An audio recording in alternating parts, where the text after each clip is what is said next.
Well, welcome to America's Mayor Live on this Black Friday, day after Thanksgiving, marred by a terrible shooting in Little Rock, Arkansas, at the Park Plaza Mall. And That's At right. least earlier today, they said the shooting was isolated and there was one serious injury. And has that changed at all? That's right, Mayor. So a Black Friday mall shooting in Arkansas has left 3 injured. We have reports of Three three now. Okay. three injuries. Shots rang out at the Park Plaza Mall in Little Rock, Arkansas, leaving 3 people injured, police said. The shooting occurred at 1:44 p.m., according to the Little Rock Police Department. The 3 people who were injured have injuries that are not believed to be life-threatening, according to police. Well, thank God. And I hope that's it. I mean, this is Black Friday is always a strange day, but it's never been a day of violence. There was a period of time that you may have forgotten in New York where the animal rights people used to come and throw blood on people who had furs, and uh, there've been a couple of little things like that, but not the kind of violence that we see from Democrats in the left wing. You know, the kind of violence that was paid for by Soros in 2020 and subsidized by Biden and Harris with the bail money they put in. And uh, it has never been a violent day. So this was sort of shocking. And at first, when it came out, there was a real fear that it would be a mass murder situation. Thank God it wasn't, and the people are okay. The Thanksgiving parade in New York came off, even though it rained like hell, but they got it done. And I trust that everyone had a wonderful Thanksgiving and had a chance to thank God for the blessings that we have in America and for God helping us through our most recent crisis, which is the reformation and restoration of our rights as a country of laws and not a country of Democrat fascist dictatorship, where there are certain things that they say you have to believe, and if you don't, you're you're condemned, you're canceled, you're thrown out of your job, and sometimes you're even put in prison or bankrupted if you disagree with them, or you just so happen to be the one that pointed out their criminality, like I did, um, and then well, you run into their completely disgraceful judges who don't apply the law and other apparatchiks. Just like if you were in East Germany before the Iron Curtain was lifted, or in Soviet Russia, or present China, or Venezuela. And speaking of Venezuela, already, there's an article in the Wall Street Journal, which means it's more than just one guy. But I happen to know the one guy who's behind this that is suggesting we should go easy on Maduro. Nicolas Maduro, as you know, is the guy who succeeded. He's the dumb person's Chavez. He's the dumb version of Chavez. Chavez basically overthrew whatever Venezuela was, and Venezuela at some point, within my memory, 20 years ago or so, there was really one of the richest countries in South America, if not the richest, and headed for the possibility of being one of the 5 or 10 richest in the world, given its oil resources and other resources. And all of a sudden, there was a communist revolution. And what happened to Venezuela under the communist revolution? Instead of becoming like the United States, it became like Cuba. And it is now a decrepit place with a terrible economy, with tremendous poverty, with tremendous crime, reduced only by the fact that Maduro followed his friend Castro and sent thousands and thousands, maybe as much as 100 or more thousand of his criminals to America. One of them in the large group called Tren de Aragua. Well, now certain American businessmen who can make a fortune off Venezuela want us to start doing business with Venezuela again. They say that Trump should abandon his first-term policy of maximum pressure on Venezuelan strongman.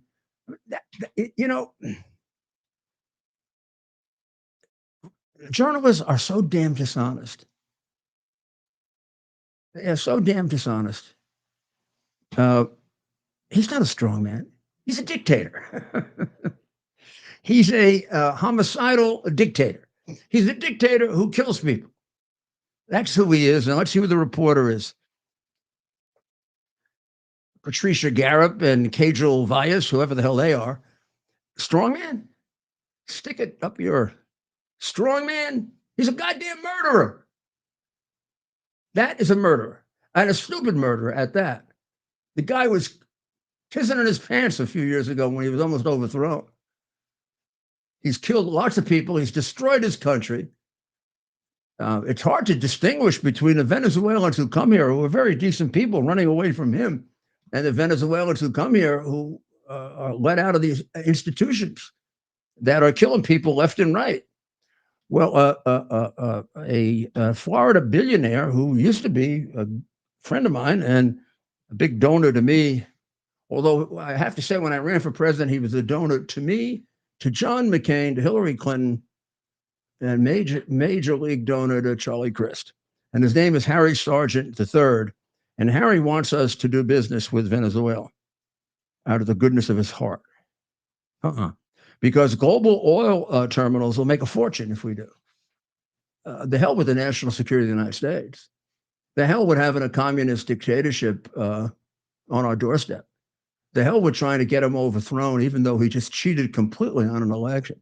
And the hell with the fact that he kills any number of his own people. That doesn't all matter as long as Harry makes some money. Harry, I'm so disappointed in you. There's so many people in America like that, aren't there? There's no argument at all of any kind for keeping that guy in power. He's also on his last legs. He's been leaving 4 or 5 times, and we just never did the final step in getting him out. And suggesting that we do business with him is ridiculous. Biden empowered him again. He might be gone if Biden didn't go make a deal with him to get oil from him. And then he lifted the sanctions against him. And the deal was that Maduro would have a free and fair election. Well, the election they just had was pretty much like the Democrat conduct of the 2020 election in America. Everyone knows that Maduro wasn't elected. The guy who was elected has fled the country, and they're looking for him so they can imprison him. Well, what do you think? So they can knock him off, right? And let me explain to you what Maduro did when Biden, who pretty much uses the same tactics as Maduro, said to him, you have to have a free and fair election. He decided to have a free and fair election like Biden was going to try to have a free and fair election. He immediately imprisoned his main opposition, put him in jail. Isn't that what Biden tried to do? 4 times? All in the election year. He tried to put Trump in jail, right? You see the reason why all of us who were so concerned about this election stayed up very late a number of nights hoping it came out right, because they were taking our country away. And we were going to be just like Venezuela. And now Harry, who is a Republican, but gives enormous amounts of money to both sides, whichever helps global oil terminals, wants us to do business with Maduro, because it'd be better for us if we did. Come on. In terms of our economy, it doesn't matter if we do business with Venezuela or we don't. Our economy is so big, Venezuela, it doesn't matter. In terms of saving the people of Venezuela, saving and reversing the trend of Venezuela going far, far anti-American and left, it's much more important that we get rid of Maduro. And Harry's got enough money. He's never going to have to worry for the rest of his life. So don't worry about Harry if he loses a little money on his present attempt to have us appease one of the 2 or 3 worst murdering dictators in the world, who's on his way out if you just keep up consistent pressure on him. And what a disgrace, appeasement for Maduro. I don't think it'll happen. I mean, Trump is surrounded by people. I just don't see this getting past Marco Rubio, who understands communism from a personal point of view a lot better than just about anybody. So hope we escape that one, huh? That mistake. Under Biden, that was a sure thing. Under Biden, we would have gone and kissed Maduro's backside as we were doing. Trump's Thanksgiving message I read on my last show. It was just fabulous that he wished happy Thanksgiving to the radical left lunatics. I mean, they are included in the country, although a lot of them are leaving. You know, last night I really enjoyed playing that piece from Sharon Stone and showing all the wrinkles on her neck after, you know, people remember her 5,000 years ago with her legs sticking out wide open and showing something else also. And the way she played she did such a good job of playing a complete hoe in Casino. I mean, it seemed like a natural for her. She who has never played anything but a low-class piece of nothing, lectured us from Italy, from Torino, where she has gone and lived now. And I mean, when she was young, the Italian guys might have been all excited about her, but not much of a looking now. And I think she gets something done with that neck. But in any event, she said we're immature, we're poorly educated. 80% of us don't even have passports. By the way, 50% of us have passports, Sharon. Like everything else, you're ignorant about that. And since when have you become like our intellectual leader? And the guy with you, by the way, is the one who murdered the little girl and got away with it. The one where the gun went off by itself. He pointed the gun at her. The girl is dead. The person who who loaded the gun is in jail for 2,000 years or something.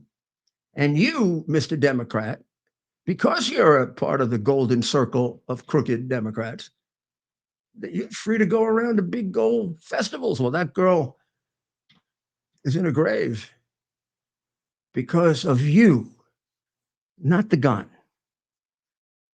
The gun. I know you guys want to sell that bullshit because of gun control, that guns go off by themselves. But how did the judge ever buy that? We got to look into this, Judge Ted. That guy's walking around.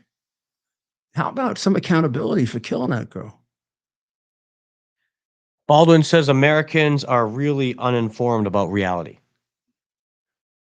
This is the guy who says that he doesn't know how the gun went off that was in his hand that shot and killed the girl. And we don't know about reality? This is the guy, didn't he call his daughter a fat pig or something when she was having difficulty with weight? Which is a well-known disaster for people with anorexia and things like that. Hasn't he punched out 6 or 7 people? Usually by sucker punching. I'd like to see him in a real fight. I was going to say he's an actor. Like with a real man. He pretends, he plays pretend fight. Well, Mayor, Prime Minister Justin Trudeau of Canada, as we speak. Castro's son. As we speak, he is at Mar-a-Lago. He's expected to meet with President Trump if he hasn't already.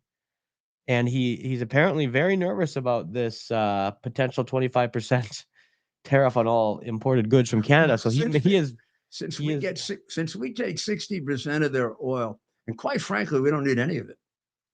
Yeah. We don't need any of that oil. We're doing them a favor by buying it. We could replace that oil with our own oil, probably in a year or less. And in the meantime, we'd spend a little bit more buying it from overseas. And we just cut them right off. They can't do anything. So shut up and listen to what Trump says and just do it, little boy. He's a little sissy anyway. I mean, what the hell is he doing meeting with a man?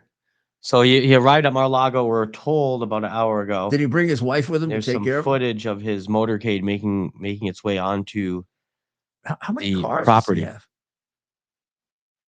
Gee, I'm glad we're not in Florida. He must have really jammed things up. I don't mind getting jammed up for a great president, but I do mind getting jammed up for a little boy who the rumor is Castro's illegitimate son. I mean, I don't know if that's true. It doesn't matter, actually. He's a jackass whether he is or he isn't, and a communist, and he hates America, and he's pretending to like us. But look, we've now heard in the short time the president's floated this out there. Well, the tariff doesn't work. The tariff strategy doesn't work. Well, you knew the tariff strategy was right because Biden on Thanksgiving Day came out against it. So immediately Trump got whatever vindication he needed, that is his idea on foreign policy is correct, because as Gates would tell you, and any other intelligent person, Biden has never been right about any issue of foreign policy. So when he said that this tariff thing is a very bad thing, immediately Trump, I'm sure, wrote it down. You just write it down, and then you say opposite, and America would be great. We'd be in great shape. I mean, imagine if we hadn't given the Bagram Air Base back, and China now has it. Of course, if we didn't have a president who was a traitor, we wouldn't have done that. Trump says there'll be a tariff on Mexico and Canada, and President Sheinbaum, the new president of Mexico, calls him immediately. Oh, she just loves Trump, and she's happy to stop anybody from coming in now. I think it had to do with the 25% tax. I may be wrong, but I think they sell 80% of what they sell to us. You think maybe we have leverage? We are, based on every illegitimate number China can put out, we are more than double the Chinese economy with a lot less people. So per capita, just imagine how much more powerful we are. You trade us as a customer for China. If Mexico is not broke now, you're going to go broke. They don't have a choice but to do what he says. And I don't understand why he's the only president in modern times to realize that. Our economic leverage is nobody has anything like it. Also, our technological superiority. I mean, if we didn't let China spy on us, and we didn't have a bunch of businessmen who care more about themselves in the United States and didn't keep sending their secrets to China in order to do business there, China would be nowhere. So welcome, socialist or communist President Sheinbaum, to the Trump Club. And maybe you can come there too, like Trudeau. And by the way, I think you're a lot more substantial a person than Trudeau. If you're anything like your predecessor, who's your friend, and a communist, yes, but very substantial guy. And from all that I can tell you, a pretty good mayor of Mexico City. Mayors make great presidents. I don't know. No bias there. But they have a real job. I mean, they really have to produce, or they make jackasses out of themselves, like the guy in Denver who's going to stand there. I was going to say. I mean, you put this guy up against Tom Homan. I mean, we should just have one of those matches that Trump and Elon like to go to. What do they call those?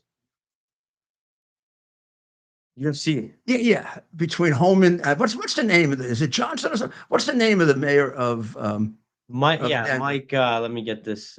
Mike Yupapul. He's certainly making a name for himself. A name. Yeah, he's going to be like the little boy mayor of Minneapolis, who gave up the police station.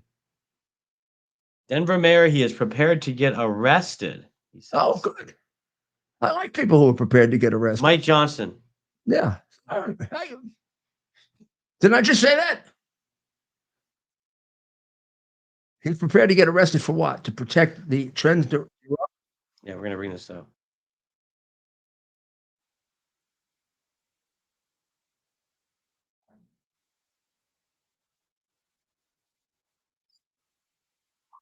Homan has said that he is willing to arrest leaders like yourself for standing in the way of these policies that they want to enact.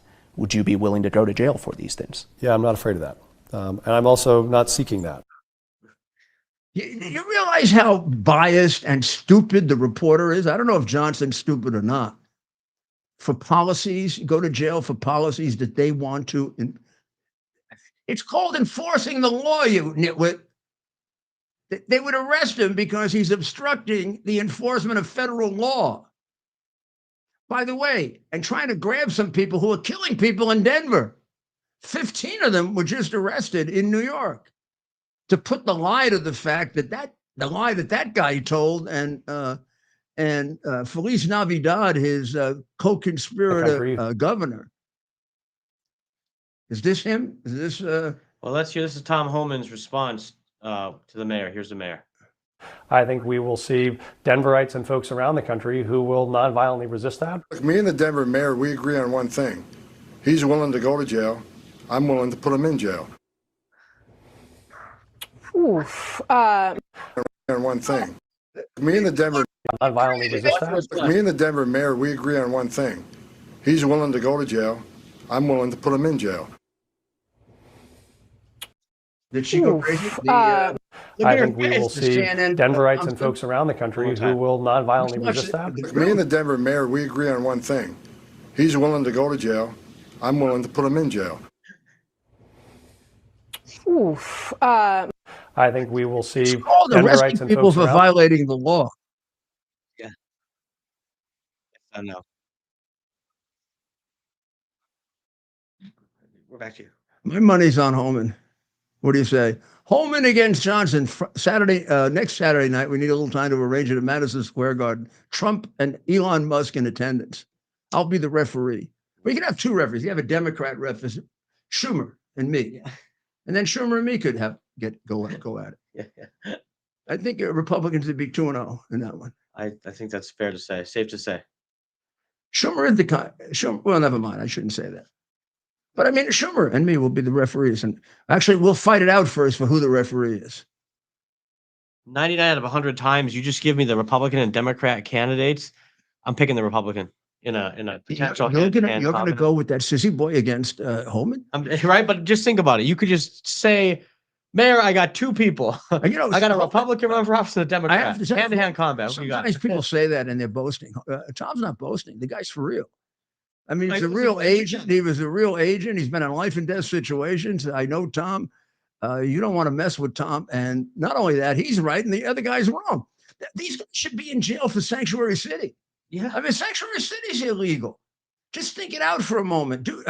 Let's try common sense. The law of the United States says these people have come in illegally. The detainer for them says they are subject to federal arrest.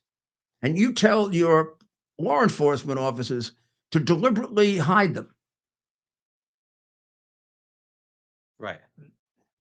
Isn't that being, I mean, we have any number of descriptions for it. Accessory after the fact, co-conspirator, obstruction of the administration of justice. Oh, we want a couple more. I mean, Adams should be in jail. Hochul should be in jail. Adams has probably prevented 100,000 of these from being passed along immigration. One of them resulted in the death of Lake and Riley, and he never gets any blame for it. This guy, who knows how many people he's had killed? A lot. Oh, there's a real genius. Yeah, let's watch this. AOC is not the only paper where we've given the secretary numerous must have been having fun options with her, to huh? secure the border and save lives. And so the recommendation of the many that you recommended family separation, I recommend a zero tolerance. Love the way he shocks them. which includes family separation. The same as is with every U.S. citizen parent gets arrested with Like he's a toying child. with her. Yeah. Right? I love that. Zero He's tolerance talking to a was little interpreted jackass as a policy that who's never done separated anything in children life but from serve If I get drinks. arrested for DUI and I have a young child in the car, I'm going to be separated. When I was a police officer in New York and I arrested a father for domestic violence, I separated that father Mr. from his Homan, family. with all due respect, legal asylees are not charged with any crime. When you're in the country illegally, it's violation 8 United States Code 1325. Seeking asylum is legal. When You want to seek governors asylum, go to the refused port of to entry, do it the legal enforce way. the civil The rights Attorney General of laws, the United States has made that clear. we sent the National Okay. Guard in. And liberals weren't upset about that. It's called you have to obey federal law. Did you ever hear that? You ever hear that? You have to obey the law. That's a new thing. It's starting with Trump. We're gonna actually, this could take a little while for a nitwit like the bartender there, a female bartender to get, but like you're supposed to obey the law, nitwit. Okay, we'll be right back. We're having the biggest sale ever on overstock clearance and brand new products. For example, save 60% on our Goose Down comforters, the best comforters ever. They go perfectly with our MyPillow bed sheets and duvet covers. Save 25% on our brand new kitchen towels. They're made with the same technology as our famous My Towels. Our initial quantities are extremely low, so get them now before they go. Our seasonal flannel sheets are finally in. You save up to 50% and they sell out fast every year, so order now. They're truly the best flannel sheets you'll ever sleep on. Or save up to 80% on all our clearance items. And this is where it gets even better. For a limited time, your entire order ships absolutely free. So go to MyPillow.com or call the number on your screen. Use that promo code to get deep discounts on all MyPillow products. And for a limited time, your order ships absolutely free. Here we are, pretty much at the beginning of the process here at this pristine, I call it a laboratory. It's not like a factory, it's like a hospital. This is the beginning of the process for roasting. Deep green, very good quality. Most people don't use this quality. We deal with small farmers because we like to know who we're dealing with. They give us the highest quality, all organic, non-GMO. You should know all Arabica beans. No Robusto, all Arabica. They're gonna go into the roaster and it'll get roasted for about 20 minutes or so.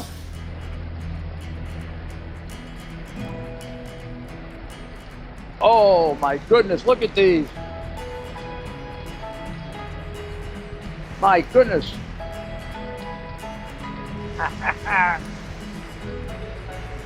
You're gonna want to specially order these.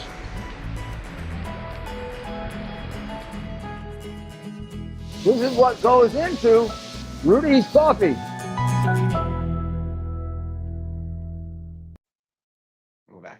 Rudy Giuliani, and we are back with America's Mayor Live on this always interesting day, this day between Thanksgiving and the weekend, and holiday for some, not everyone.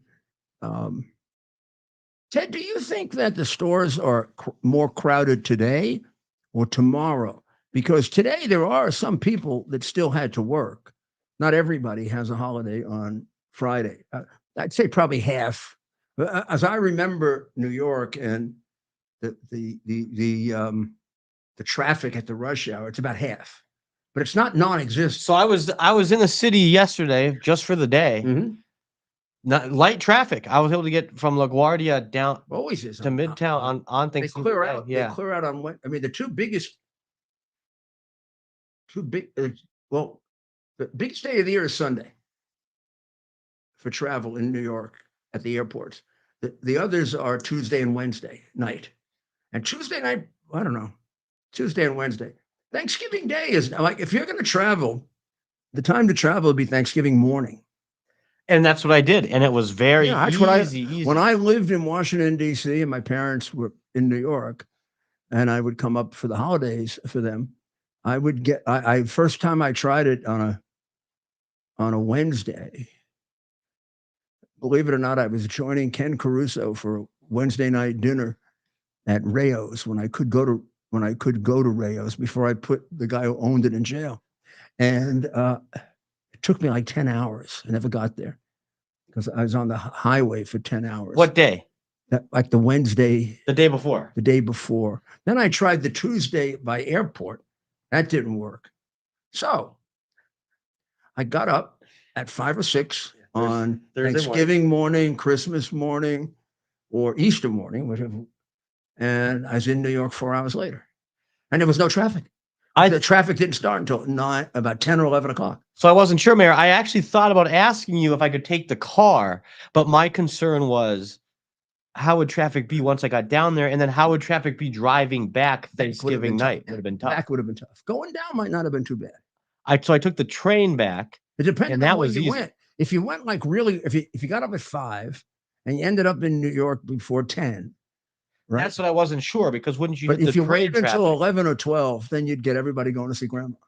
And that's what I was concerned about. And they So go I got both ways because some grandmas live in the city. Yeah.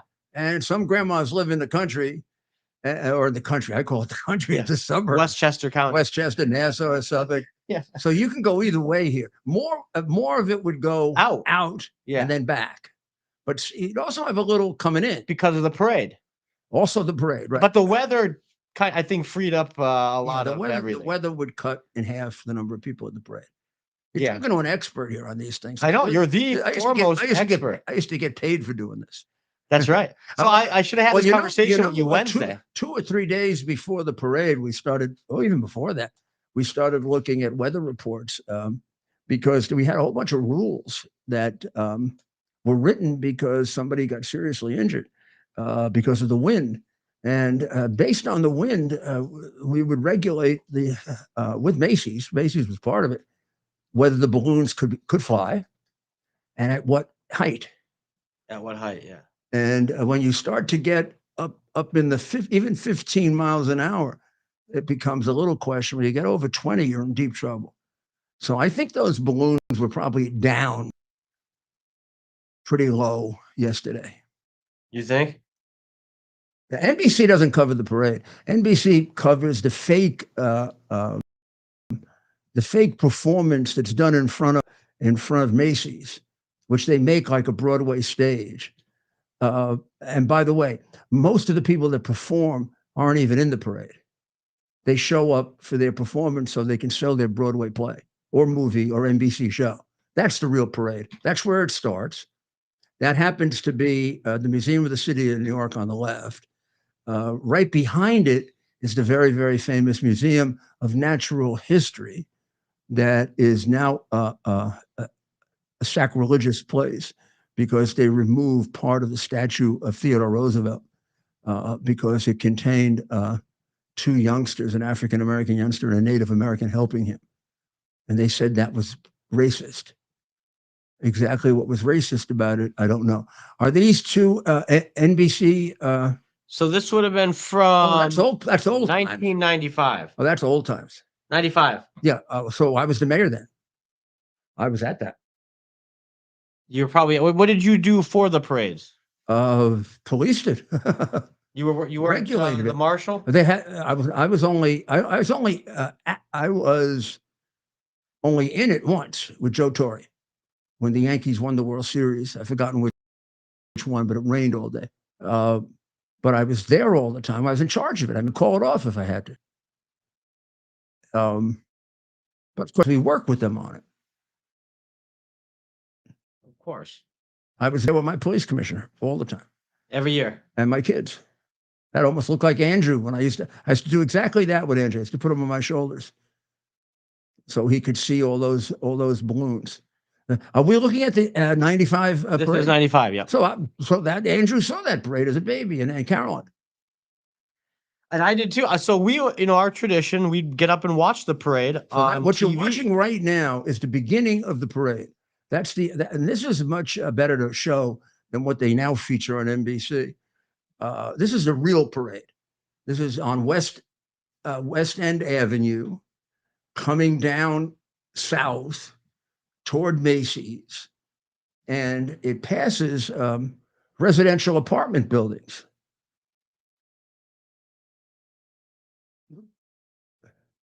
There it is. And it's right next to Central Park. So that's Central Park West. That's Central Park West. And on the other side is Central Park East or Fifth Avenue. And who was going there? But this, the news helicopter. There it is. So that's Central. That's Central. Here's Park. The parade start right there. That's where the parade starts. This is coming and down. It goes down. That's called Central Park West. See the apartment buildings on the right? They're all filled with people having parties, watching the parade. Then it's going to make a turn. That's Columbus Circle. And it makes a turn here. And it starts to head toward Broadway, right? It's on Broadway, and it's heading now for Macy's. Right in Times Square now. Right in the canyon of office buildings. And those office buildings get filled up that day. You know, they open their offices for their employees and they have parties. And then they come there, and that's where they do the performance. That's when it was a real parade. Now it's sort of a fake. The people in the parade don't get to perform there. They're usually not important enough. A few do. But the ones that were going to perform want to look real pretty like her. And they stay down at Macy's, and then they come out, and Macy and NBC makes believe they were in the parade, and they never were. And they ignore most of the people in the parade. Well, this is some footage from 1960. Did you used to go to the parade as a kid? Oh, yeah, sure. I mean, this is a big, big thing. Also, it's fascinating because starting that weekend, the city is filled with kids from outside of New York. And we really have to take care of them because bad things can happen to them. So the police want to know where they are, what hotels, you know, the bands. Yeah. There must be about 30 bands from Tennessee and Alabama and California. One was from Arkansas yesterday. Yeah. Yeah. And these are like high school kids. And boy, can they get in trouble. And the NYPD, I didn't come up with this. I inherited. NYPD for years has a whole protocol for taking care of them. So none of them get in trouble. And there's Popeye. Popeye the Sailor Man. Got to eat your spinach. Yeah, he was a popular parade float back in the day. I wonder if Tren de Aragua had a float. They might as well. No, they were going to have it, but they were interrupted because on Wednesday, right before the parade, the NYPD, the greatest law enforcement organization in the world, arrested 15 of them, major people in this new organized crime group. That's the fastest growing organized crime group I've ever seen, Tren de Aragua. It comes from the country of the dictator that Harry Sargent wants us to do business with because he'll make money, Maduro, who's a communist homicidal dictator. And these are some of the people that Maduro has let out of jail, let out of mental institutions, or caused trouble in Venezuela, sent them here. And he's got a 70% reduction in crime in Caracas. And we've got 60% of the crime in Queens caused by illegal Biden invitees. Well, 15 of these people were arrested yesterday. And the reason this is important is, number one, it's a major drug trafficking, child trafficking organization. The two leaders are Denyer Aramillo Meneses and Edison Pena and Julo, but they operate out of, now catch this, because this is another one of the lies they told during the campaign. That is the Biden cabal. They operate out of Aurora, Colorado. These are 15 people.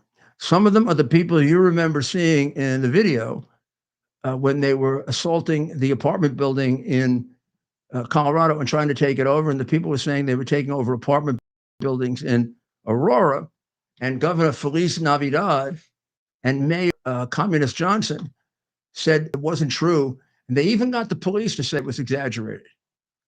Well, it wasn't exaggerated. The arrests there were going through the roof. People were frightened as hell. One was quoted yesterday as saying, you know, she doesn't want to live there anymore. Navidad. Feliz Navidad. That's the governor. Now, if you were a member of Tren de Aragua and you saw that picture, you'd say, I want to go where he is. because he looks like a total jackass. But if you saw Tom Homan here, I think you'd say, I don't want to come.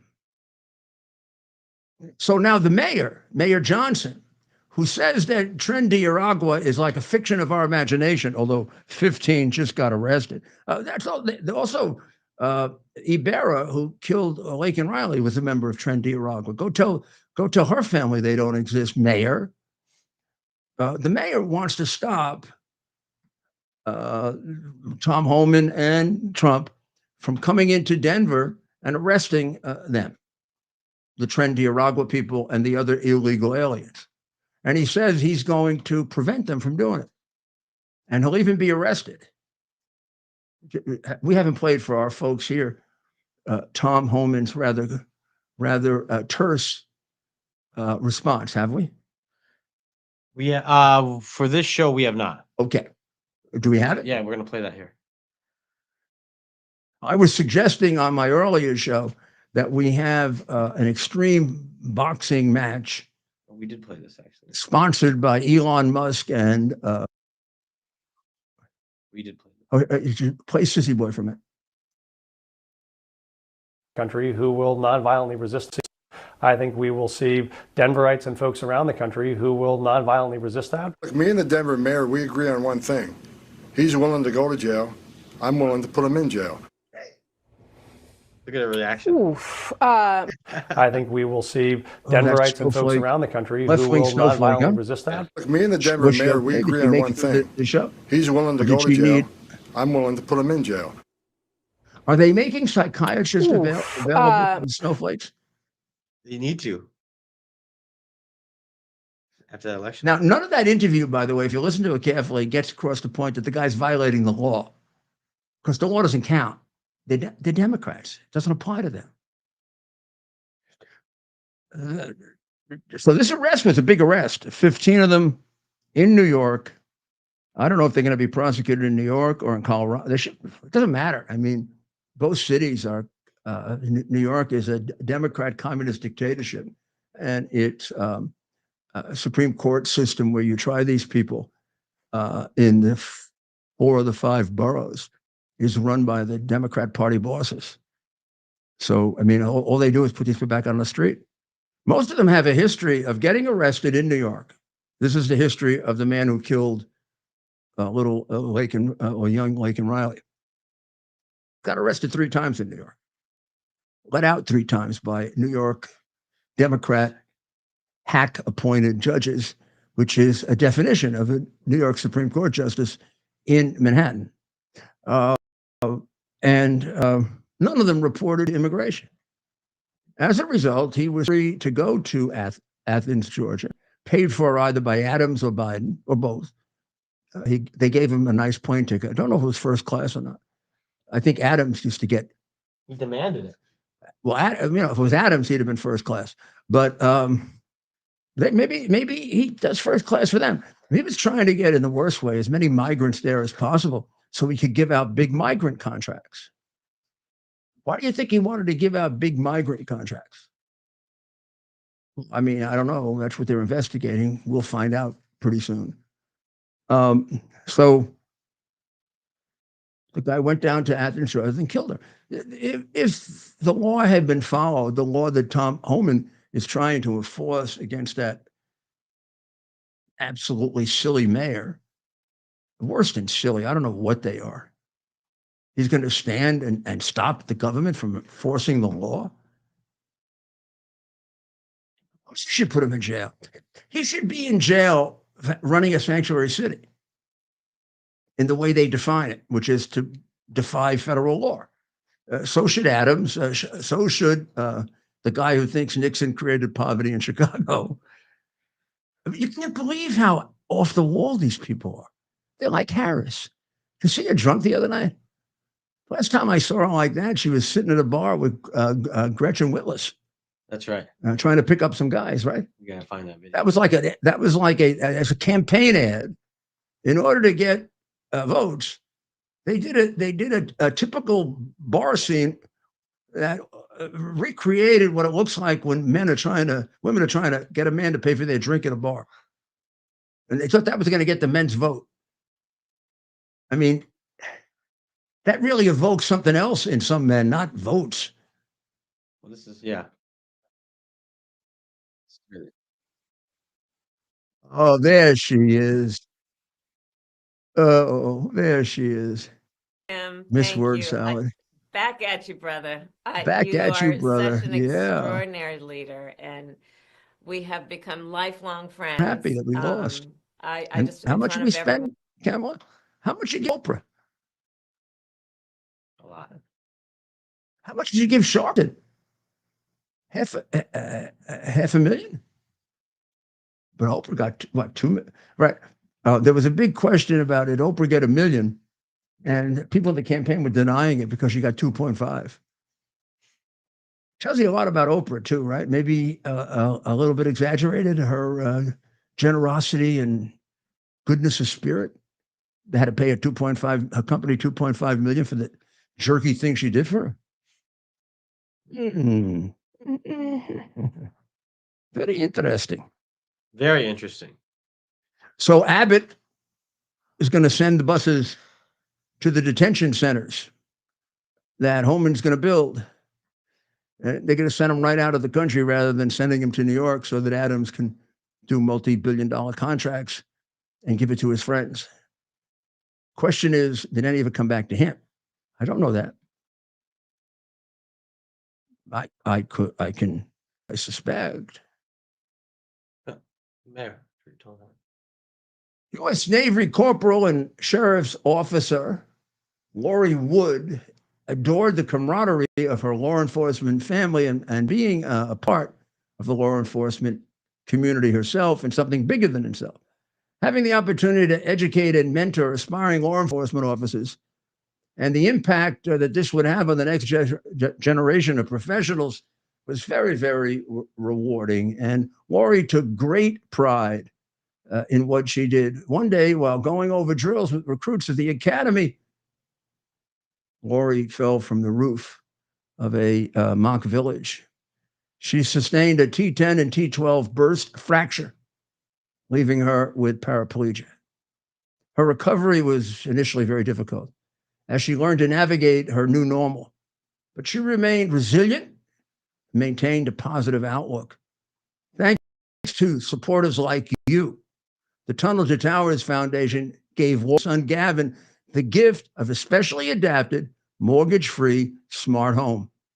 The modifications made to that home allow her to adapt to living in a 2-story home in a much more accessible and inclusive way. Lori wants you to know that she's fiercely independent at her core, and the assistance from T2T, Tunnel to Towers, made possible by friends like you, has allowed her to keep a very important part of herself. Help heroes like Lori and their families.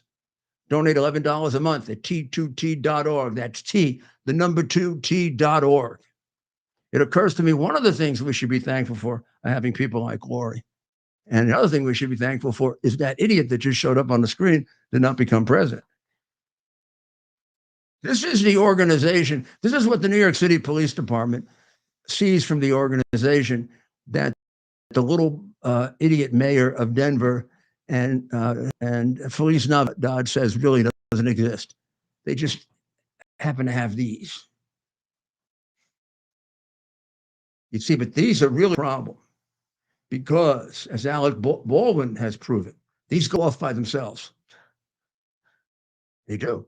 That's how he got away with murder. Democrats really come up with the greatest fake defenses. You see, let me look at those triggers. Oh, yeah, I can see how the wind. I mean, Alex didn't pull that trigger and kill that girl. First of all, it was the poor little girl who put the bullet in there that by mistake or didn't take the bullet out, or although he theoretically there are rules about this, and the ultimate person responsible and to be held accountable is the person who has the gun. Which of course makes sense, right? Also, he happens to have been like the producer of the movie. So if he had any concern for the life of people, he would have checked. Also, if he had any concern or any decency, he wouldn't lie his ass off like he's doing. He didn't pull the trigger. So he was there in Torino the other day with Sharon, the host Stone. Well, that's the part she plays, not who she is, but she always plays hoes, and she's very good at it. I mean, she's sort of not, she's sort of more of a character actress than she is a real actress. She always sort of plays the same part, you know, spread her legs open so that the cops can see her, you know what, or plays a drunken, drug addicted, I don't know what you would call it, loose woman who was cheating on her husband in casino, and mob wife, whatever. I mean, these are the kinds of parts she plays. It kind of fits her, you know. So she was telling us yesterday from Torino, Italy, that you and I are very uneducated, and we're very immature, and we're way behind Europe, and that's why we elected Trump, and that's why she's going to live. She's going to live in Italy, which is actually good, except I don't really think the Italians would like her very much. She certainly has no class. Never thought of Sharon Stone as having sort of the kind of class that the beautiful Italian women have. What? Yeah, let's Sharon Stone. Has seen these things. You guys, you understand what happens. You have seen this Italians before. refer to as you guys. My country is in its adolescence. Adolescence is very arrogant. Adolescence thinks it knows everything. Projection, huh? Adolescence is naive and ignorant and arrogant. And we are in our ignorant, arrogant adolescence. We haven't seen this before in our country. So Americans who don't travel, who 80% don't have a passport, who are uneducated, are in their extraordinary naivete. What I can say is that the only way that we can help with these issues is to help each other. Now, we can't just say that women should help women, because that's the only way we have survived so far. We must say that good men must help good men, and those good men must be very aware that a lot of your friends are not good men. And you can't continue to pretend that your friends are good men when they are not good men. And you must be very clear-minded and understand that your friends who are not good men are dangerous, violent men, and you have to keep them away from your daughters, your wives, and your girlfriends. Because this is a time when we can no longer look away when bad men are bad. That took a turn. Well, let's take a look at Sharon Stone for a moment. First of all, 50% of Americans have That was weird. yeah, that they have passports. So she's dead wrong about that because she doesn't have the discipline to get the facts correct, which might explain the fact that she was a college dropout. She never got through the first year of college. So here's a woman that is significantly uneducated. Finally, she claimed at one point to be part of Mensa, which is the club for kids in public schools with very significantly high IQ. Turns out to be a Biden tampon tin type lie. She was not a member of Mensa. She does claim to have some ridiculously high IQ, never been confirmed by anyone, and belied by the fact that she lied about her membership in this society of brilliant kids. She obviously has great pretensions about her intellectual capacity, but it wasn't good enough to make it through the first year of college. So she could be natively intelligent, but not well educated. I mean, many Americans are much better educated than she is. I am. You are. You are. What the hell is she telling us for, that we're uneducated because we voted for Trump? I think a lot of us are a lot more accomplished than I've done a lot more than play a hoe. I don't think I ever did play a hoe. I mean, her expertise is. She's hardly done a really serious role. I never saw her do Shakespeare. What is she known for anyway? She's known for spreading her legs out in that movie where she plays the woman who maybe is the killer, maybe is not the killer. And she's known for the part that she played in Casino, where she played the wife and mistress of the guy who owned the. That's the part. That's the one part that's famous right there. Really? That's it. Well, she's got great legs. I got rid of the picture I had last night. That isn't what she looks like now, though. You should see her now. She got like a chicken neck.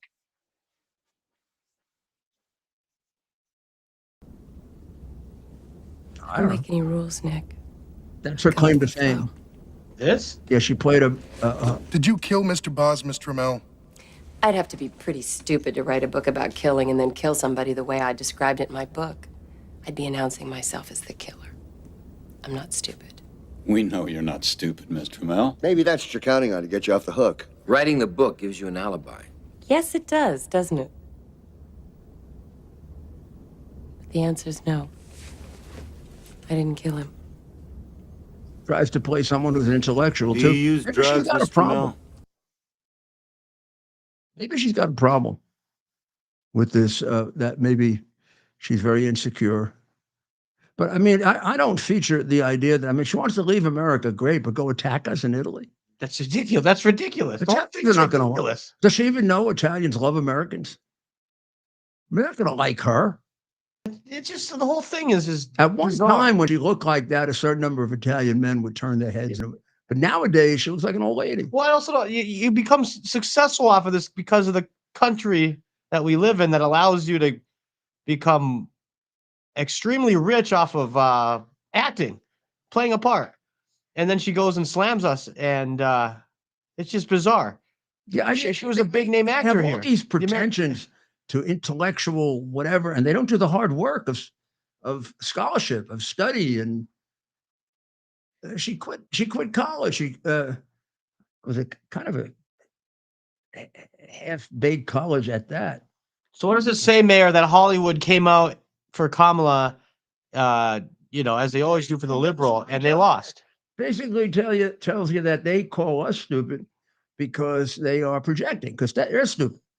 They're extremely dumb individuals who learn how to memorize lines, learn how to do their, and she's a particularly unaccomplished actress. I mean, she's played one role all her life. That role you just saw there is the role she played, every time. Maybe now she could play an old lady. We'll see.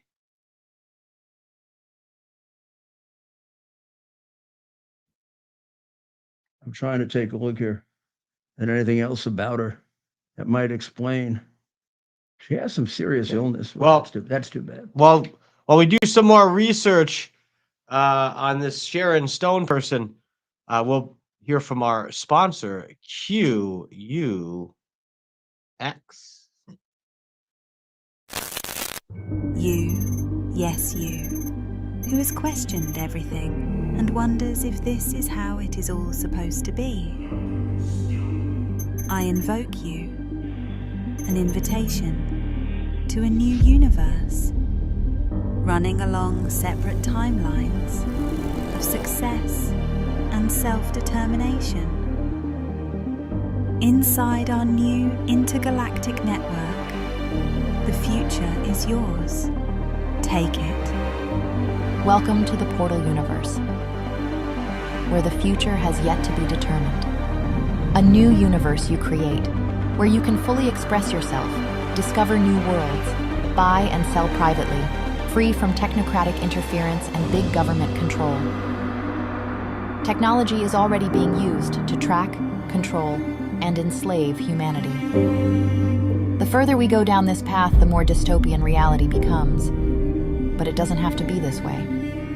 We've been on a 6-year journey to the edge of cyberspace to bring you a new digital frontier. And so we have arrived.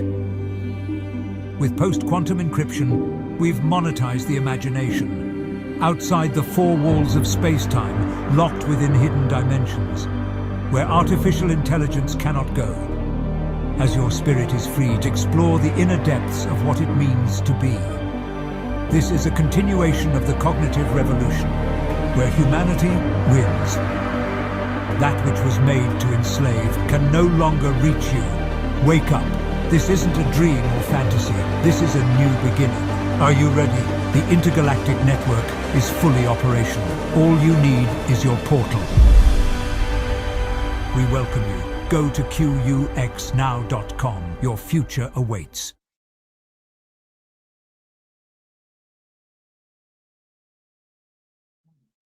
You just heard what Sharon Stone said. Well, Newsweek has fact-checked it and said, although disparaging of many Americans in this speech, the suggestion that she was talking broadly about all her countrymen is not fair, given what she actually said.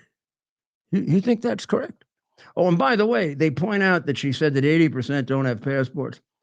They don't bother to fact-check that because they're a bunch of lazy bums like her. They're a bunch of lazy, ass-licking communists. That's what they are. Newsweek, useless magazine. I mean, unbelievable. They fact-check. It's fact-checked by Newsweek's fact-check team. And they can't check the fact of how many Americans have passports. Which is like a number. That's like the... Yeah, it's like we don't have to... And she wasn't speaking broadly? They're the ones who are stupid and completely dishonest. Unbelievable. Well, it's not certain that she's going to live in Italy. She's thinking about it. You know, she's thinking about it. She's thinking about living in Italy. I think Italians might have something to say about that. Yeah, still. You know what? Stay over there, Sharon. Heck wants a retired old useless actress who's got a chicken neck now. If she wanted to go there, she should have gone there when she was hot. Italian men are very judgmental. You got to watch out. And she wouldn't like Italian men. You know, they're like most of the men who are. What did she say about men? Most men are. Italy has seen fascism. Men. Italy has seen good men while being aware that they could be friends with dangerous, violent men. You guys, you understand what happens. You have seen this before. My country is in its adolescence. Adolescence is very arrogant. Arrogant which? Adolescence thinks it knows everything. Adolescence is naive and ignorant and arrogant. And we are in our ignorant, arrogant adolescence. We haven't seen this before in our country. So Americans who don't travel, who 80% don't have a passport, who are uneducated, are in their stop. Extraordinary. Stop. She said. So the big fact check here is she wasn't suggesting all Americans. She certainly didn't say some Americans. She said Americans. She said at least 80%. If you want to, she said 80% don't have passports. But before that, she's saying all Americans. Of whom the point that the fact checker for Newsweek is making is, she didn't say. Janine Pirro apparently said she said all Americans don't travel, and they're saying she didn't say all Americans. Well, she did. I mean, she used the word generically. She said Americans don't travel. If the burden is on her, if she meant less than all Americans to say that, the burden is on her to do that.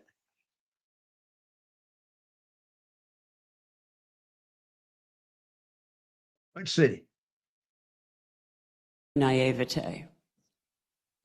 What I can say. Stone made remarks claiming that many Americans were uneducated, not all of them, as Pirro's comments suggest. Where does she say many, but not all, in that statement? Play it again. Adolescence thinks it knows everything. Adolescence is naive and ignorant and arrogant. And we are in our ignorant, arrogant adolescence. We haven't seen this before in our country. So Americans who don't travel, who ate. Americans who don't travel. You're right. That's all. Many Americans. She says Americans. She says many Americans weren't educated. Not all of them. Americans who don't travel. At that point, she's saying all. She didn't qualify. It's her. She's saying it's her burden to qualify it. Exactly, and she didn't.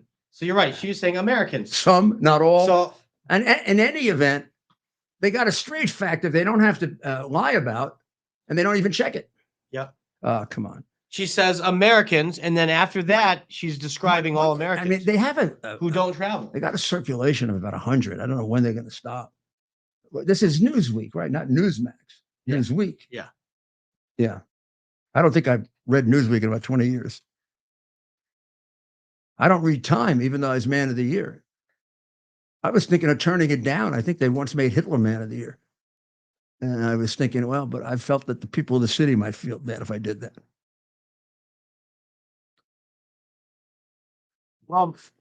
Well, Vladimir Putin is now threatening to use a new missile called the Oreshnik missile that can evade everything. I don't think I would agree that it can evade everything. I don't think he's going to start World War III, but I do think this should say to us, let's put an awful lot into modernizing our military, President Trump, please, because Biden has decimated it. He's allowed China to pass us. Their Navy, their Army is on the way to passing us.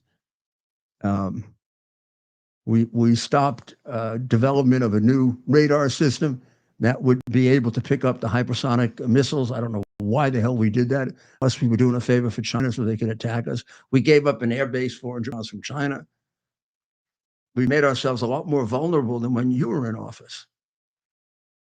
Also, if they really want to carry on this war in Ukraine, the Ukrainians are going to have to want to fight. They're having trouble drafting people. They draft people over 20, used to be over 28, and they've reduced it to 25. An awful lot of people to draft if they're really serious about this war.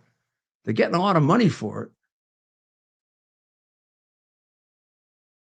I mean, the people of Ukraine, I really shouldn't suggest, I don't want to be like Sharon Stone. I'm not talking about all the people of Ukraine. I'm talking about the crooks who run Ukraine, including the president of Ukraine, who's a major crook, or he covers up for major crooks. President Trump knows that very, very well. So it just can't happen fast enough.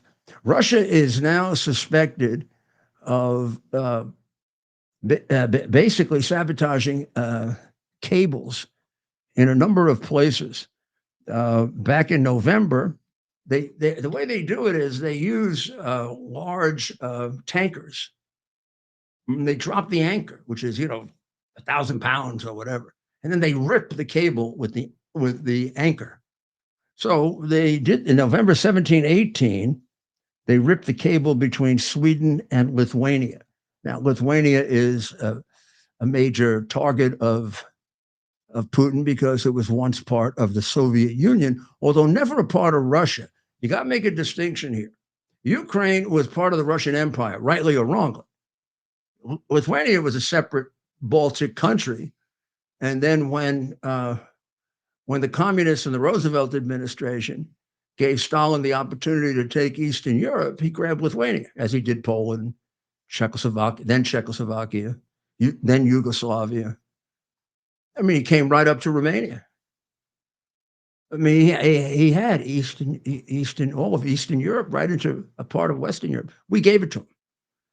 Didn't have to because his army was exhausted, beaten down by the Germans, although they defeated the Germans. They also were slaughtered by the Germans.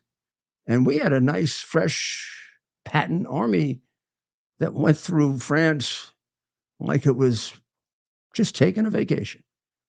And they sat there and waited and waited and waited as Russia took all of Eastern Europe as promised to them by a then dilapidated, demented Franklin Roosevelt, who died a month after Yalta, the conference in which he gave away the freedom of millions of people.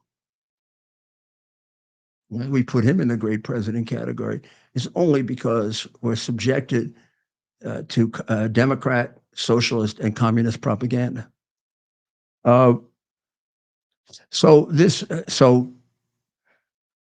17th, the cable between Sweden and Lithuania was slashed. A day or two later, the cable between Germany and Finland was slashed.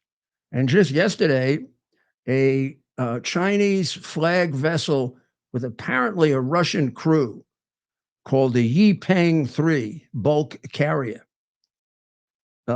deliberately severed two critical data cables, which they dragged along the Baltic seabed for over 100 miles. Don't know what countries were affected by it, but obviously the Baltic countries, right?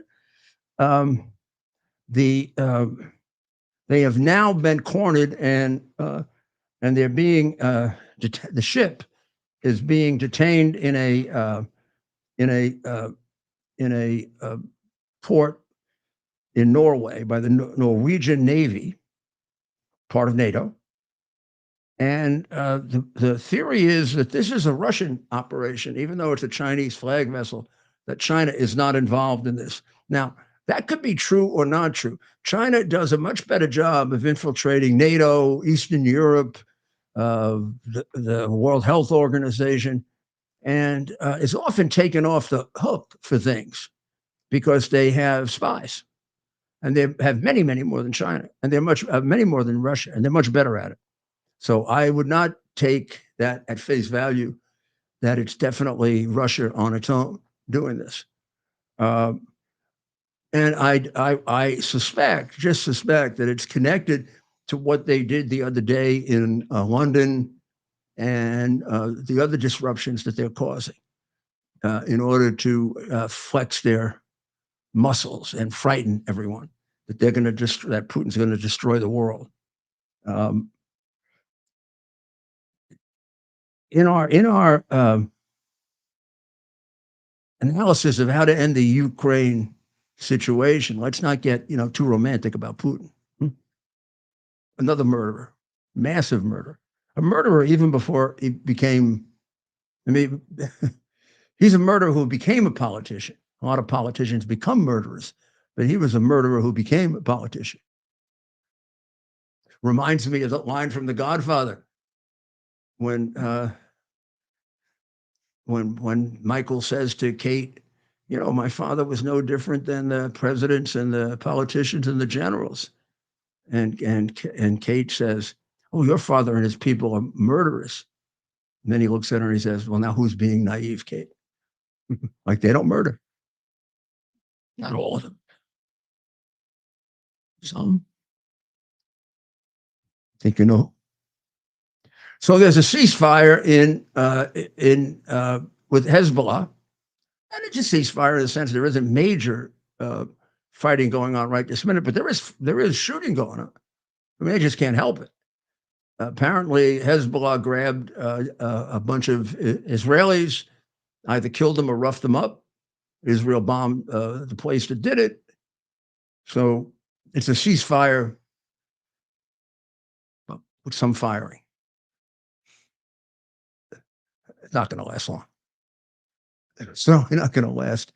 Probably going to last through the end of Biden so that Bibi can get Biden and his jerks like Blinken and the Secretary of Defense, Austin, and that other little boy that they have there.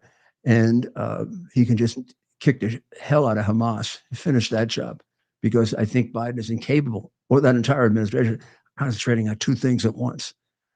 There's a great case going on about an organization that's been a real threat to the national security of the United States for quite some time, since the Islamic extremist war against us started. That started, by the way, when bin Laden declared it under Bill Clinton. And then, of course, carried it forward with the attack of September 11th. The CARE is officially the Council on American Islamic Relations. In fact, it is the lobbying group for Islamic extremism and for an organization that is virulently anti-Semitic, hates Jews, hates America, and is a threat to our national security. For years, many knowledgeable people have said that CARE is a front organization for the various terrorist groups. And of course, CARE denies it, says they're a civil rights group.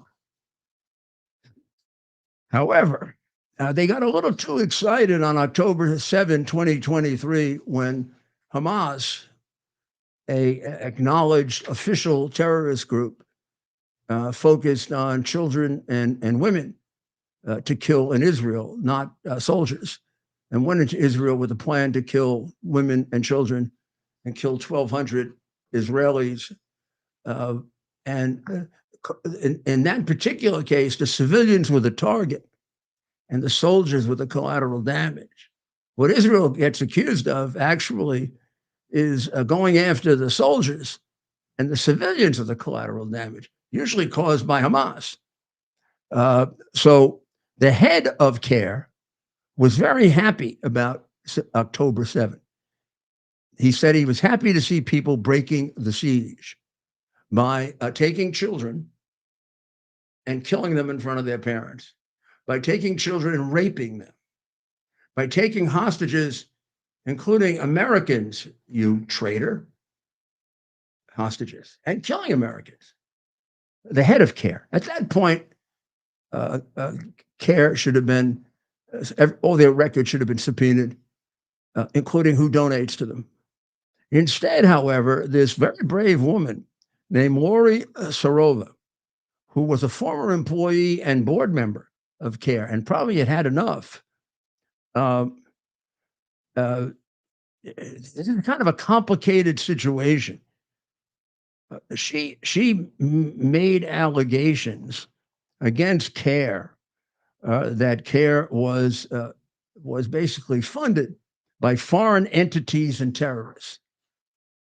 CARE sued her for that, for defamation in 2021. But she didn't, fortunately, she didn't have a judge, like I had, who was a bloodthirsty person who put January 6 people in jail more than most other judges, and therefore made a mockery of my case in the District of Columbia. She must have had a fair judge because CARE withdrew the case. But then it put out a press release accusing Ms. Soroya of cyber stalking, and they said they dropped the lawsuit because the litigation had already allowed us to prove her conduct. So she turned around and sued them for defamation. And now she's asking to see their donor list to prove that she's right. And terrorists do put up the money for this could be terrorist organization. They, of course, refuse. The Wall Street Journal tries to put a little gloss on it, saying, it really is important that nonprofits not have to put out all their donors.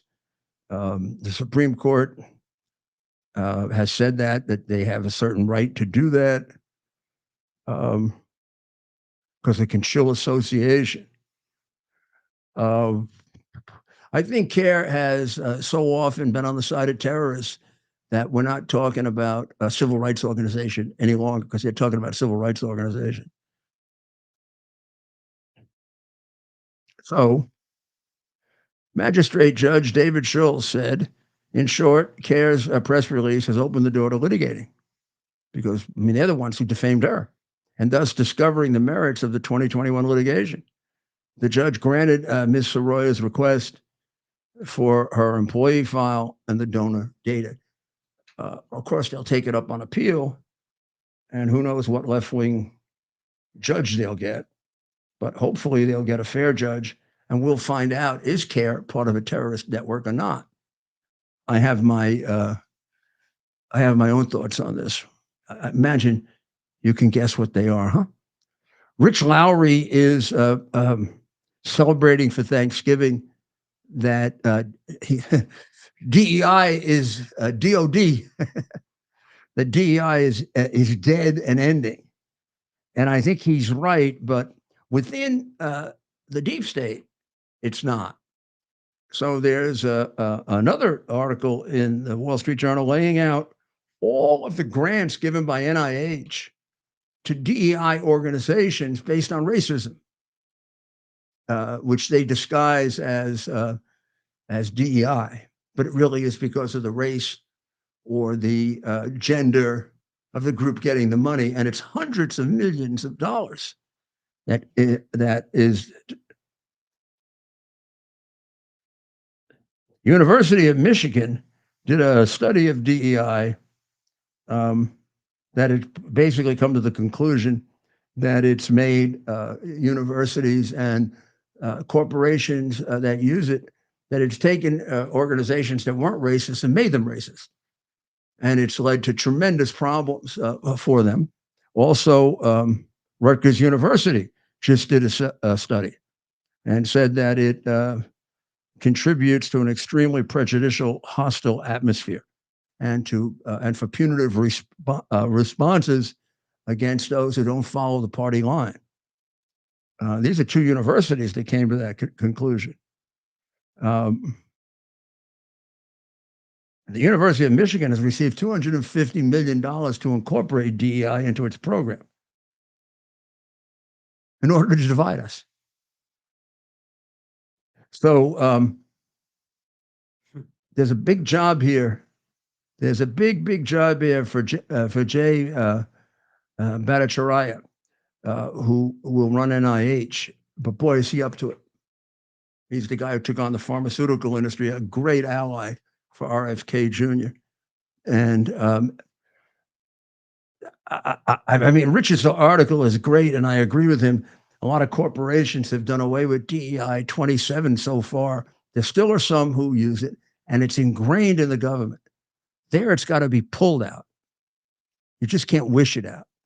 You got to fire the people who do it. They got to fire thousands of people. Nobody should be worried about that. The government could run perfectly well, except the military, on half of the people that are there. You know, when we have these government shutdowns, ever feel any different? It wasn't like the pandemic where, Not at all. But they'd try to make it. I lived in DC. I was in Washington a couple of times. Same. Yeah. It was almost better, but they'd try to make it, this park is closed because of the government shutdown in all caps. So I guess if you live in DC, it should be closed. You clean it a little bit. But if you're in DC, I think you felt it a little bit. They made sure these federal government, but outside, I don't think, if anything, certain things may have improved the government. I would assume that the government's efficiently uses its resources. Is there anybody out there, even Sharon Stone, that's stupid enough to think the government's efficient? That's right. There's certain people, if any of you that work in like an office setting or on a team, right? There's certain people, if they were missing for the day, certain things aren't getting done, right? There's certainly, oh my God. And then there's others where if they're gone, sometimes it almost seems like things go better. That's the government. That's the government. They're that guy. I went into being mayor with perfect confidence that about 30% of the city workforce was unnecessary, except for the police. And I cut the entire city workforce and I increased the police. I was wrong. I was really wrong. It was about 50% that was unnecessary, not 30%. And now it's much higher than, all of the good that I did in cutting it down is ridiculous. So all you have to do is look at tracing from the time I left. Every penny more we spent on education, the educational performance of the children went down. So you go back to 2000 and you come up to now, we've probably dropped about 15, 20 places on the list of countries, like from 8 or 9 to 27, 28, 29, 30 in math, reading. I don't even think we teach history. We don't teach science. We teach gender science, whatever the hell that is. And I don't know if we're doing 2 times or 3 times per student what I spent. And I thought I spent way too much. I spend it on bureaucrats, not on teachers. We don't teachers. The teachers union tries to get them out of being teachers as fast as possible and make them bureaucrats. I don't know why they don't work all that hard as teachers either. Now I know I have to say there were a lot of good teachers. I'm getting tired of that though. I'm getting tired about that because all the good teachers keep being members of the teachers union, which is the single biggest enemy of children in the country. And if teachers love children, they'd quit that damn union. And they go read the history of it as a communist organization. So I don't know. I know the obligatory thing is say there are a lot of wonderful and great teachers, but boy, they don't stand up. Right. So you know about CARE, right, Ted? Oh, yeah. CARE's big in Michigan, right? Because of the big Muslim population there. Oh, yeah. And I used to cover them when I was with the Daily Caller in Washington, D.C. I know exactly where their building is. What do you think's going to happen when their donors come out? Some people are going to be very, some people are not happy. So we're going to wrap up. You're going to bring us up to date on football because here we are. This was football. This was football weekend. And because my Giants are doing so bad, I don't pay attention to it. I don't even know who played on Thanksgiving Day. I used to always watch those games because the Giants were always at this point in the season in the playoff situation. And 1 or 2 of those games would have an impact on it. And then I would secondarily root for the Jets. And between the 2 of them, they've won 3 games. Oh, it's tough. And the Jets won 2 of them. You're right. Thanksgiving, it is like I think of it as like a football. But I didn't watch football at all yesterday. Football. I mean, between being from the Midwest, if you're from Michigan or the Midwest, the Detroit Lions play every Thanksgiving. I remember, wasn't it the Lions and the Packers that really started that? The Lions and the Cowboys, they both do it. No, that's when you grew up. Before that, it was the Lions and did the Packers? I think you actually taught me that because I always thought, often the Packers play the Lions still, not every year though. But no, there used to be almost every year. Every year it was the Lions, and every year it was the Cowboys. Going back to the 50s and early 60s, it was the Lions and the Packers. And they played. Okay. Well, and then it started to spread out, and then the Cowboys started their separate game. Yeah. So separate game. So then it was Detroit and Dallas played on Thanksgiving Day. Now there's a third one. Now there's a third one that they leave open, and the NFL fills the night spot. So the Lions always play at 12:30 p.m. Eastern time. So a lot of people in Michigan schedule their dinners around that, and then the Cowboys play the next that's about 4:30 window, maybe 3:30 special start time, 3:30 or 4 o'clock, and now there's a night game at 8 o'clock. Last night it was the Packers. So who are the teams that let's do college first. So in college, this is a big weekend too in Michigan. It's the big Michigan-Ohio State weekend. So where are they in the this year? Ohio State, often as they are, they're number 2 in the country. Oregon's number 1. So currently, Michigan's not Oregon's having undefeated, a good year. right? Oregon's undefeated. They're number 1 in the country. Ohio State number 2. Texas number 3. Now Ohio State, what's their record? 10-1. So they want to make. They want to beat Michigan, obviously. Oh, but which they want to do every year. Who's playing Oregon this week? Anybody that can beat them? Yeah, Oregon will be playing this weekend. Washington, and that's a big rivalry game. So this is rivalry weekend too for college football. Yeah, but you never know who's going to win that because there's so much cannabis going back and forth between the 2 places. Between those 2 players might be like it gets in their hair. Yeah. Well, so that's so Ohio State number 2. They play Michigan. Texas plays Texas A&M. So again, that's a big rivalry. Army-Navy game, right? This weekend. Army-Navy game. Yeah. That's I wonder if the president's going. Let's find out where that. Well, it moves around. Baltimore, Philadelphia. I saw Notre Dame was playing at Yankee Stadium last weekend against Army. That was fun. I thought it was kind of crazy for Army to schedule a game against Notre Dame before the Navy game, and they got whacked.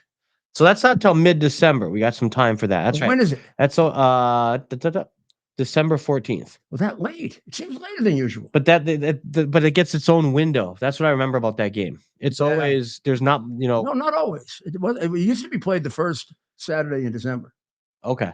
But still, that's still a dead period for college. Yeah. This is the last weekend of regular season for college. So Navy, I mean, Army lost its first game when it lost to Notre Dame. That's right. Is Navy equally as good? Navy's not as good this year. I remember when Navy really dominated that. Yeah, with the triple, they ran, I believe, the triple I. Yeah, but the triple option. Sorry, the triple option. There, no, like 10 years in a row or something. Real over Navy or over Army. Yeah, is that last year's score? That's last week's score. Navy is they're 8-3. That's not bad. So that'll be a big. Well, they play Army. They can finish 9-3, or 8-4. So yeah, that's a big game for them. And then Army, of course, having a good year.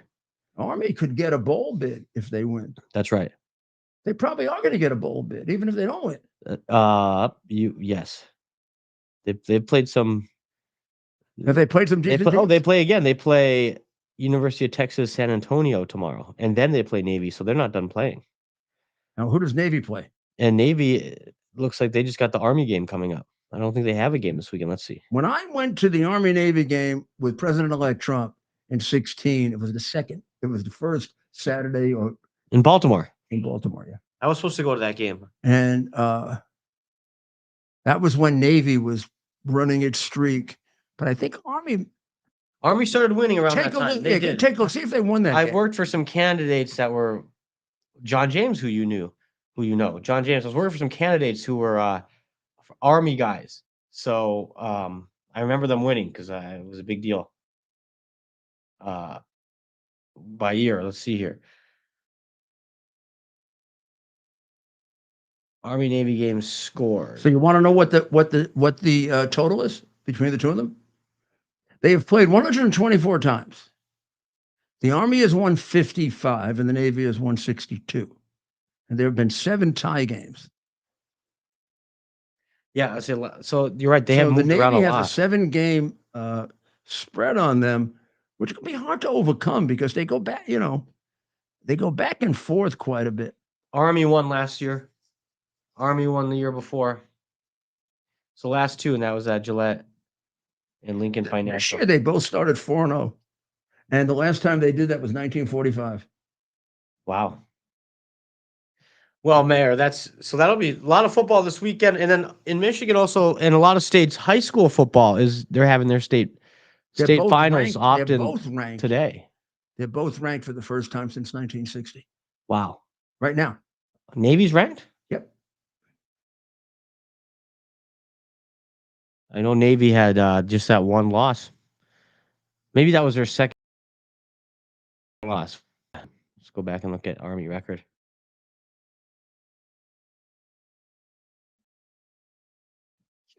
Now there's 9-1. And the Army and Navy ever played twice in 1 year. Yeah. And now they can because they both belong to the American Athletic Conference. So they could play in the championship. So they could play the conference championship game after they play their own game. Now that might happen if Navy wins. Yeah. Yeah. That would be interesting. Then it wouldn't be the Army-Navy game. It'd be a regular game. Yeah. That's very, very interesting. So we'll be watching a lot of football. When was the last time Army and Navy were in the top 25? I don't think they are right now. I don't think Navy football appeared in the Week 8 Association Press top 25, checking in as 25 in the poll that was released Sunday. The midshipmen are ranked for the first time since the end of the 2019 season, when they ended ranked 20th. Well, we'll be eyeing that game. The Mayor and I will be watching a lot of football before then to watch. We'll be watching Michigan, Ohio State tomorrow. Some other big rivalry games. The 1945 Navy Army team, and then was Sunday. We'll have a big day again. NFL, one of the greatest teams in collegiate history. 1945 team. I wonder if those guys were coming back from the war, or the war was over then. Bet they were coming back. The fall of 45. Yeah. The war would have been over by then. Just over. So these guys were coming back, and man, can't imagine. I mean, a lot of That would be interesting to see that. I know a lot of athletes. Maybe they had some athletes. A lot of athletes, right, went to fight. And would they technically be eligible for the Army football team if they were in the US Army? Army under Earl Blake, who, by the way, Vince Lombardi worked for him. Exactly. I was just going to say that. Earl Blake won 3 national championships, 44, 45, and 46. And 2 Heisman Trophy winners in 45 and then 46. Doc Blanchard and Glenn Davis, members of the College Football Hall of Fame. Wow. And 2 of the greatest running backs in the history of college football. Wow. That was fun. We should do that every Friday. So let's go to college. Let's go to pro football just so that. So who's right now? Tell me who the national champ is in college. Well, the number 1 ranked team is Oregon. You think they'll carry it through? No. Well, we're gonna have a college football playoff, so it'll be interesting to see what that looks like. And who's the best team in This is the first year doing football? it. The NFL? Yeah. So right now, I think a lot of people would put the Detroit Lions actually up there as the number 1 team, which is the first time in a long time. No, I'm a Packer fan, right? I know, but you're still from Michigan. Yeah. Well, the Lions are just really good. It's weird saying that. Better than Kansas City? Yes, right now I would say so. But it's weird saying that. You would never say that in the history of I'm 33 years old, and I don't think you could ever say the Lions. Maybe the early 90s with Barry Sanders, but they've never been the number 1 team. They're up there with the Bills, the Eagles, the Chiefs, the Ravens. Don't make me cry. But the Packers are up there too. So the Packers, it's interesting. The Green Bay Packers, they're 8-3. 8-3. That's a good enough record to make. Right. It's not dominating or anything, but And they might be 9-3 now after the win. I'd have to see that we beat the Dolphins last night, and the Packers are playing really good football. The Vikings also playing good football. Your New York Giants, who just released their $160 million quarterback, is ranked. Well, the Jets are ranked 26. So don't they get anything for him? The Giants, when they just give him away, 30. They don't. The Giants don't get any. They can't. They just release him as a free agent. So depending how it was done, they don't. They would get. They would save them a 6th draft choice. He had 1 reasonably good season. I have no idea why they were honoring a release request by Daniel Jones. Daniel Jones wanted him gone. Wanted to leave the team. He didn't see himself having a future there, and wanted to be on a team that he wanted a chance to be on a team that could compete and win. He may not get a chance to play on a team that compete and win. He was benched. The Giants had benched Jones, and they did that in order to get out of a $23 million contractual obligation. If he'd kept playing, they kept playing, and he got hurt, right? Or if he just kept playing, but even if he got playing and got hurt, they would have owed him a lot of money. So he was a great disappointment. They were planning to get rid of him after the year anyway. For 1 season. That's strictly why they benched him, so that he wouldn't get hurt. Yeah, I mean, if he got hurt while starting, he was owed. He has never reached the potential. But I never thought he had potential. He was a 6th draft choice. I mean, he would have been a surprise rather than a potential. Yeah. Your number 1, your number 2 draft choices are potential. Your number 6 draft choice is a surprise if he turns out to be a starter. Well, it surprises. Yeah, it certainly would surprise people. Even coming out of the draft. Right. But he was Raleigh, a 1st round pick. You want to come and say goodbye to everybody? Come here, Raleigh. Come and say goodbye. Come here, big boy. Go watch some air. Come on. Raleigh, we're trying to work with Stephen to see if Raleigh wants a contract, and his agent Stephen has left, and he's playing very coy here. Raleigh, you want to hold him? Come here, Raleigh. He's playing very coy here. I already made a deal with him before. I gave him some food. I gave him half a treat. Here's my Raleigh. What a good boy. See Raleigh? What a good boy. Huh? Oh, look at him. He's so cute. Don't you love him? Raleigh, say hello to everybody. All right. Okay, put him down. Don't let him hurt. Don't let him get hurt. He's a very good boy, by the way. He's been with us all during this Thanksgiving holiday. There he goes. Oh, there he goes. All right. That's Raleigh. And assuming we can reach terms on a contract, he may be a regular here. He'll be covering the Democrat Party. That'll be his specialty, because we believe he would have the intellectual capacity to sort of understand them better than we do. Next week, he'll be interviewing Sharon Stone. And she feels very comfortable that she can handle that, even though she has a 520 IQ and lied about the fact that she was a member of Mensa, and she doesn't like us. So this is Thanksgiving weekend, which means time should still be devoted to Thanksgiving. So what is Thanksgiving? I mean, Thanksgiving is a religious holiday, or so Thomas Jefferson believed, and Abraham Lincoln, who was the first to proclaim it. It's our opportunity to thank God for all that we've been given in this great and exceptionally gifted land, both with natural resources and unbelievably great people that have lifted us up. And it's our job to take it back, because it's deteriorated terribly in the last 4 years. And we have to go through a restoration of America's greatness.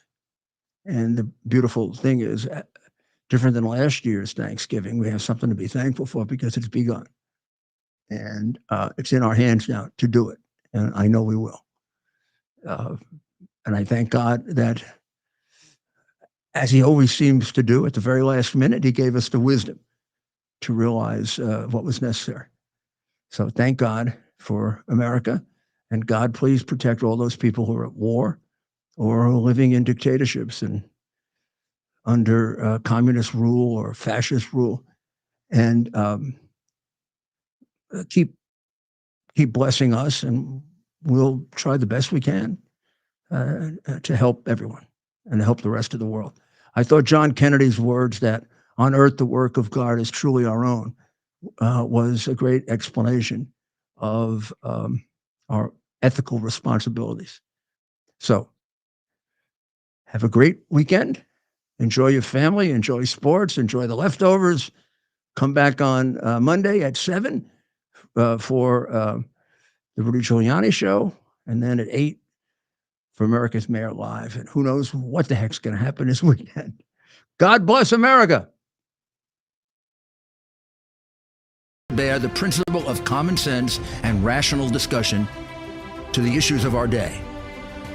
America was created at a time of great turmoil, tremendous disagreements, anger, hatred.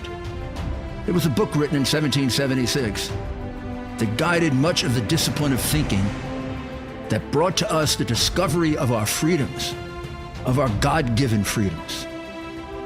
It was Thomas Paine's Common Sense, written in 1776, one of the first American bestsellers, in which Thomas Paine explained, by rational principles, the reason why these small colonies felt the necessity to separate from the Kingdom of Great Britain and the King of England. He explained their inherent desire for liberty, for freedom, freedom of religion, freedom of speech, the ability to select the people who govern them. And he explained it in ways that were understandable to all the people, not just the elite. Because the desire for freedom is universal. The desire for freedom adheres in the human mind, and it is part of the human soul. This is exactly the time we should consult our history. Look at what we've done in the past and see if we can't use it to help us now. We understand that our founders created the greatest country in the history of the world, the greatest democracy, the freest country, a country that has taken more people out of poverty than any country ever. All of us are so fortunate to be Americans. But a great deal of the reason for America's constant ability to self-improve is because we're able to reason, we're able to talk, we're able to analyze. We are able to apply our God